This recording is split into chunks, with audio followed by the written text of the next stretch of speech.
नमस्कार दोस्तों, जैसे कि हमने पहले भाग में देखा था कि बलराम जी ने अपना मुशुल को धरती पर इतना जोर से मारा कि धरती फट गई और जिससे कौरवों की सेना हिल गई। और तभी बलराम कहते हैं कि इतना बड़ा दुस्साहस कि मेरे और कहना के रहते हुए तुमने द्वारका पर आक्रमण किया। अब कर्ण तुम अपनी मृत्यु के लिए तैयार हो जाओ। अब इसके आगे की कहानी चलो अब शुरू करते हैं। तो बलराम की यह बात सुनकर कर्ण भी अपना धनुष उठा लेते हैं और युद्ध के लिए तैयार हो जाते हैं और श्री कृष्ण और बलराम की ओर बाण का संधान करते हैं। तब जैसे ही वह बाण श्री कृष्ण और बलराम की ओर बढ़ने लगता है, तभी कृष्ण के शिष्य अपना बाण कर्ण की बाण की ओर छोड़ देते हैं, परंतु कर्ण का बाण अपना मार्ग बदलकर पुनः श्री कृष्ण और बलराम जी की ओर बढ़ता है, श्री कृष्ण जी की ओर बलराम जी की ओर बढ़ता है। अब जैसे ही वह बाण श्री कृष्ण जी और बलराम से टकराता है, तब यह देखकर दुर्योधन कहता है, मित्र कर्ण तुमने ये क्या कर दिया। परंतु देखते देखते वह बाण सुंदर सी पुष्पमाला में बदल जाता है। देखकर कृष्ण और बलराम कर्ण के प्रति उदारता दिखाते हैं और कहते हैं, हे महारथी कर्ण, तुम अवश्य ही यहाँ मित्रता का संदेश लेकर आए हो, परंतु मैंने क्रोध में तुम्हारे सैनिकों को नुकसान पहुँचा दिया, हमें क्षमा कर दो कर्ण। तब कर्ण कहते हैं कि अवश्य हमने कोई पाप किया होगा जो आपका प्रकोप हमें सहना पड़ा। हे महारथी, कृपया हमारी मित्रता का अखंड कार्यशील के लिए मित्रता स्वीकार करें। तब बलराम और श्री कृष्ण वह मित्रता स्वीकार कर लेते हैं। तब श्री कृष्ण से पूछते हैं कि यह महारथी बालक कौन है वासुदेव। समय आने पर तुम्हें सबका परिचय हो जाएगा कर्ण।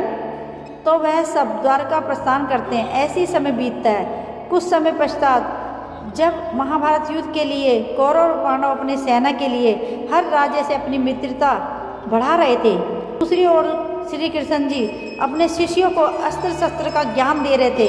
कृष्ण ने भी उन शिष्यों के अनेक प्रकार के दिव्य अस्त्र प्रदान किए थे और उन 3 शिष्यों की जब शिक्षा पूर्ण हुई, तब श्री कृष्ण अपने शिष्यों को अपने दिव्य व्यूह में फंसा देते हैं, ऐसा व्यूह जिसको स्वयं द्रोण भीष्म जैसे योद्धा ही तोड़ सकते थे। तब वह तीनों नारायणी सेना को देखकर घबरा जाते हैं, परंतु अपनी विद्या के बल पर वह तीनों अलग अलग मार्ग को चीरते हुए आगे बढ़ते हैं। अतः उसे अपना अलग दिव्य अस्त्र से समग्र सेना को नुकसान करके बाहर निकल जाते हैं। तब श्री कृष्ण यह देखकर अत्यंत प्रसन्न हो जाते हैं और वो कहते हैं, मेरे प्रिय शिष्यों, अपनी इन देव शक्तियों को आप सुरक्षित करके रखते, जो आपके कुछ समय पश्चात तुम्हारे समस्त ऐसे योद्धा खड़े होंगे जिनके मात्र धनुष के टंकार से समग्र धरती कांप जाती है। अतः तुम अंदाजा लगा सकते हो उनके धनुष से निकला हुआ बाण कितना भयानक विनाश करता होगा।